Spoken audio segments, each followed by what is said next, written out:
Okay, this is part two, John Lennon, the Lost Lennon tapes from Rolling Stone.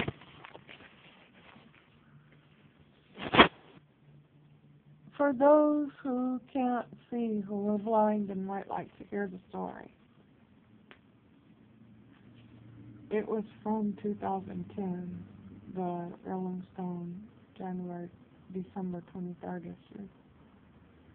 I've been playing Double Fantasy over and over, I said, getting ready to ply him with another question. John looked at me with a time and interview stopping smile. How are you? He asked. It's been like a reunion for us these last few weeks. We've seen Ethan Russell, who's doing a videotape of a couple of the new songs, and Annie Leibovitz was here. She took my first Rolling Stone cover photo. It's been fun seeing everyone we used to know and doing it all again. We've all survived. When did we first meet? Sad but true, John Lennon was murdered a few days after this interview. How sad. I met you and Yoko on September 17th, 1968. I said, remembering the first of many future encounters. I was just a lucky guy, at the right time, at the right place.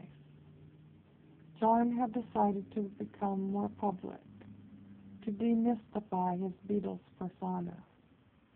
He and Yoko, whom he'd met in November 1966, were preparing for the Amsterdam and Montreal bed-ins for peace, and were soon to release Two Virgins, the first of their experimental record collaborations with its Shakespearean noises, sounds, and sweet airs. The album cover, the infamous nude portrait of them, was to grace the pages of Rolling Stone's first anniversary issue. John had just discovered the then impoverished San Francisco-based magazine, and he'd agreed to give Rolling Stone the first of his coming-out interviews.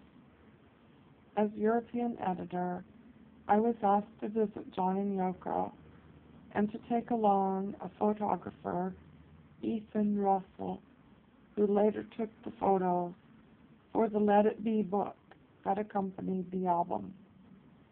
So nervous and excited, we met John and Yoko at their temporary basement flat in London. First impressions are usually the most accurate, and John was graceful, charming, exuberant, direct, and playful. I remember noticing how he wrote little reminders to himself in the wonderfully absorbed way that a child paints the sun. He was due at recording session in a half hour to work on the White Album, so we had agreed to meet the next day to do the interview, but John and Yoko instead invited Ethan and me to attend the day's session for Birthday and Glass Onion at Abbey Studios. I remember making myself scarce behind one of the giant studio speakers in order not to raise the hackles of the other visibly disconcerted three Beatles. Every new encounter with John brought a new perspective. Once in 1971, I ran into John and Yoko in New York. A friend and I had gone to see the film Carnal Knowledge, and after we bumped into the Lennons in the lobby. Accompanied by the hippie activist Jerry Rubin and a friend of his, they invited us to drive down with them to Ratner's restaurant on the Lower East Side for glimpses Whereupon a beatific, long-haired young man approached our table and wordlessly handed John a card inscribed with a pithy saying of the yogi Meher Baba.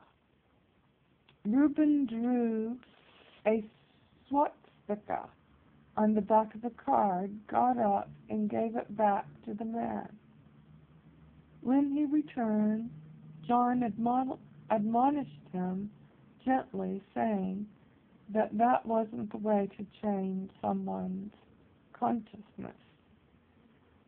Acerbic and skeptical as he could often be, John Lennon never lost his sense of compassion. Almost 10 years later, I was again talking to John, and he was as gracious and witty as the first time I met him. I guess I should describe to the readers what you're wearing, John, I said. Let me help you out. He offered, then intoned wryly, you can see the glasses he's wearing. They're normal plastic blue frame glasses, nothing like the famous wired-rimmed linen glasses that he stopped using in 1973. He's wearing needle cord pants, the same black cowboy boots he'd had made in nudies in 1973, a Calvin Klein sweater, and a torn Mick Jagger t-shirt that he got when the Stones toured in 1970 or so.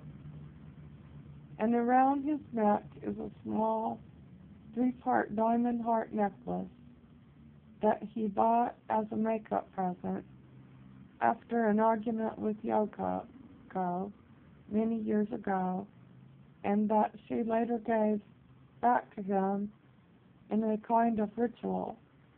Will that do? But I know you've got a Monday deadline, so let's get bookieing.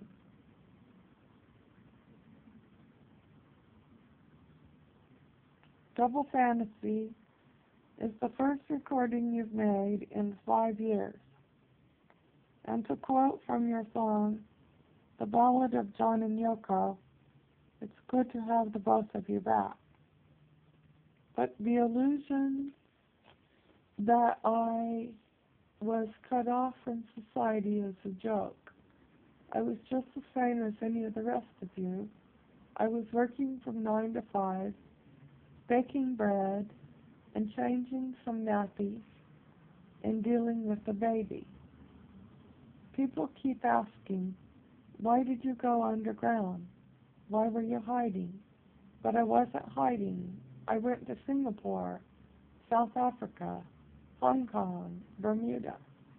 I've been everywhere in the bloody universe. I did fairly average things. I went to the movies. But you weren't writing a lot of songs during those years. I didn't write a damn thing. You know, it was a big event for us to have a baby. People might forget how hard we've tried to have one, and how many miscarriages we had, and near-death scenes for Yoko. And we actually had a stillborn child, and a lot of problems with drugs, a lot of personal and public problems brought on by ourselves and with help from our friends. But whatever. We put ourselves in situations that were stressful, but we managed to have the child that we tried to have for 10 years. And my God, we weren't going to blow it. We didn't move for a year. And I took up yoga with a gray-haired lady on TV. You could really win. People criticized you for not writing and recording. Time out, I have to itch my eye.